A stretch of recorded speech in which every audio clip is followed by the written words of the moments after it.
12 ज्योतिर्लिंगांपैकी महत्त्वाचं असं ज्योतिर्लिंग आहे ते म्हणजे उत्तराखंडमधील केदारनाथ. केदारनाथ हे भगवान शिवांचं अत्यंत पवित्र असं ज्योतिर्लिंग असून हे हिमालयांच्या पर्वतरांगांमध्ये वसलेलं आहे.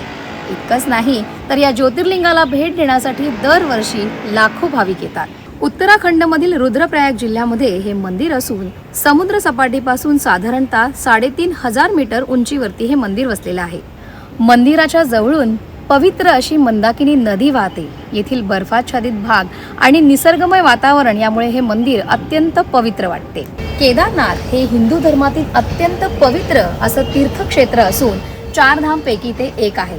येथे श्रावण महिना आणि महाशिवरात्रीला विशेष अशी पूजा केली जाते. हिवाळ्यात बर्फवृष्टी आणि अतिपावसामुळे हे मंदिर काही महिन्यांसाठी बंद केलं जातं. पुराणातील दाखल्यानुसार हे मंदिर पांडवांनी बांधलं आहे, तर इसवी सन 8व्या शतकात आदि शंकराचार्य यांनी या मंदिराचा जीर्णोद्धार केला आणि या मंदिराच्या मागे त्यांची समाधी आहे. केदारनाथचे हे मंदिर दगडांनी बांधलेलं आहे. इतक्या कठीण अशा वातावरणामध्ये हे मंदिर शेकडो वर्ष ठाम उभं आहे. मंदिराच्या गर्भगृहामध्ये त्रिकोणी आकाराचं शिवलिंग आहे जे अत्यंत पवित्र मानलं जातं. असं म्हणतात या ज्योतिर्लिंगाला भेट दिल्यानंतर पापांपासून मुक्ती मिळते आणि मोक्ष प्राप्त होतो. या ज्योतिर्लिंगामागील नेमकी पौराणिक कथा काय आहे, चला ती जाणून घेऊयात.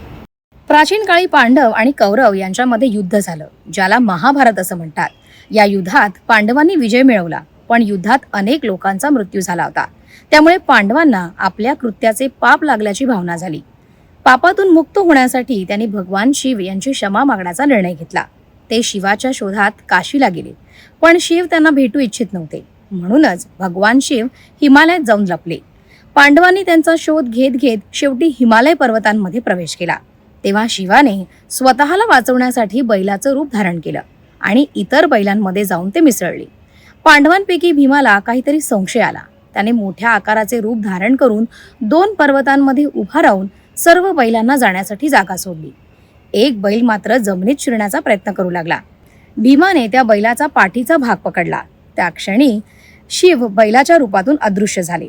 त्या बैलाचा पाठीमागचाच भाग त्या ठिकाणी प्रकट झाला. तेच पुढे केदारनाथ ज्योतिर्लिंग म्हणून प्रसिद्ध झाले. शिवाचे इतर अवयव भारतातील वेगवेगळ्या ठिकाणी प्रकट झाले. त्यांनाच पंचकेदार असं म्हणतात.